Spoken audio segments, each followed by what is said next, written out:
BJP के प्रदेश अध्यक्ष मोहनलाल बड़ोली ने भी हरियाणा न्यूज से खास बातचीत की है और इस दौरान उन्होंने कांग्रेस में जो 2 नई नियुक्तियां हुई हैं, भूपेंद्र हुड्डा को नेता विपक्ष बनाया गया है और राव नरेंद्र सिंह को प्रदेश अध्यक्ष कांग्रेस का बनाया गया, उन्हें भी बधाई देते हुए नजर आए। हरियाणा न्यूज के साथ खास बातचीत में उन्होंने कई अहम मुद्दों पर बातचीत की।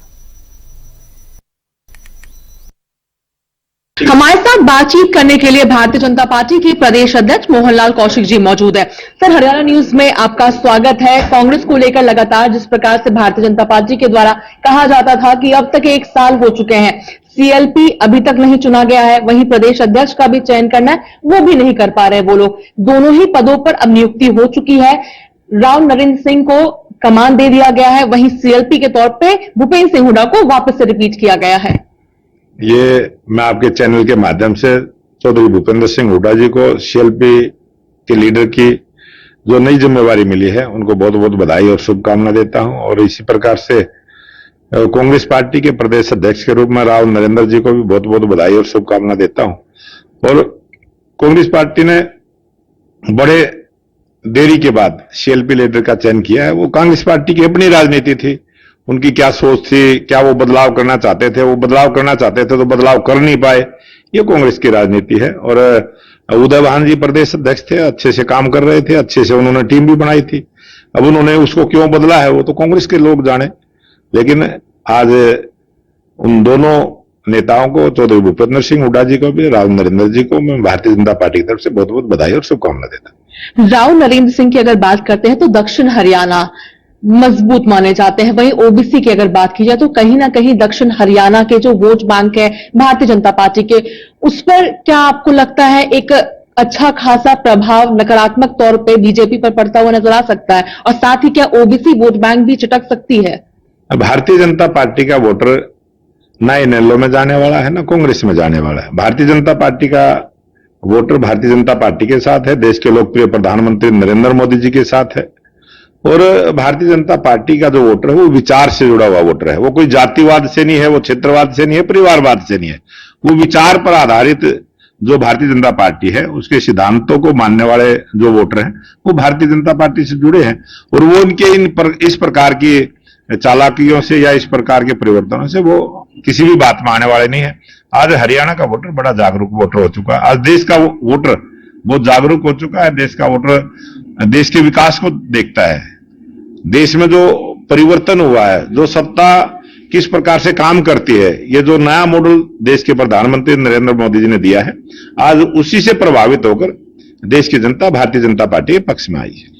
अगर प्रदेश अध्यक्ष की बात हो गई, सीएलपी की बात करते हैं, नेता विपक्ष 1 वर्ष लिया गया, लग रहा था कई नए चेहरे को मौका दिया जाएगा, क्योंकि कहा भी लगातार जा रहा था कि युवा को मौका देंगे, मगर वापस से रिपीट किया गया है। सवाल उठता है कि क्या कांग्रेस के हरियाणा में कोई नया चेहरा नहीं है या फिर वापस से कोई और तरह की बात थी जिस वजह से उन्हें वापस से रिपीट किया गया? क्या लगता है आपको?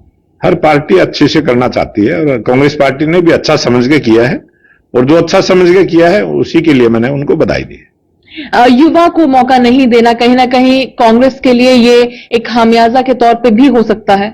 कांग्रेस पार्टी तो 55 साल के राहुल गांधी को भी युवा बोलती है, 62 साल के प्रदेश अध्यक्ष बना के उसको भी युवा बोलती है, 70 वर्ष के सीएलपी लीडर का चयन करके भी युवा बोलती है। तो कांग्रेस पार्टी तो पता नहीं युवा किसको बोलती है, किस उम्र तक को युवा बोलती है, वो तो कांग्रेस पार्टी वाले जवाब देंगे।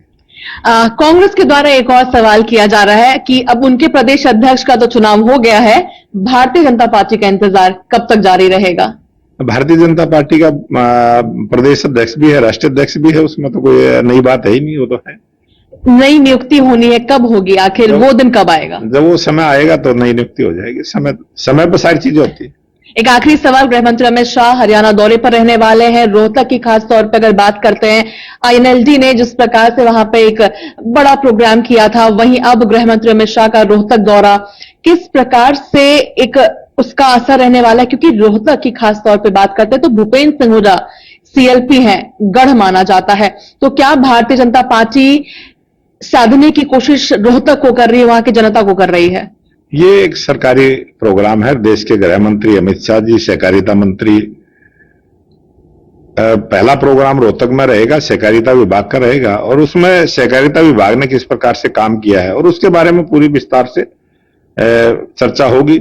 और दोपहर के बाद का जो दूसरा प्रोग्राम है 3 कानून में जो बदलाव हुआ है और आज उसको किस प्रकार से देश को उसकी आवश्यकता थी और देश के वकीलों के साथ एक खुले मन के साथ वो एक सेमिनार 3 दिन का रहेगा और उसमें खुले से तीनों कानून के ऊपर विस्तार से चर्चा करेंगे। और देश के गृह मंत्री का हरियाणा प्रदेश में आना हरियाणा के लिए बड़े सौभाग्य की बात है और हरियाणा प्रदेश की भारतीय जनता पार्टी भव्य तरीके से देश के गृह मंत्री अमित शाह जी का स्वागत करेंगे। धन्यवाद। हमसे बातचीत करने के लिए हम सुन रहे थे भारतीय जनता पार्टी के प्रदेश अध्यक्ष मोहनलाल कौशिक जी को।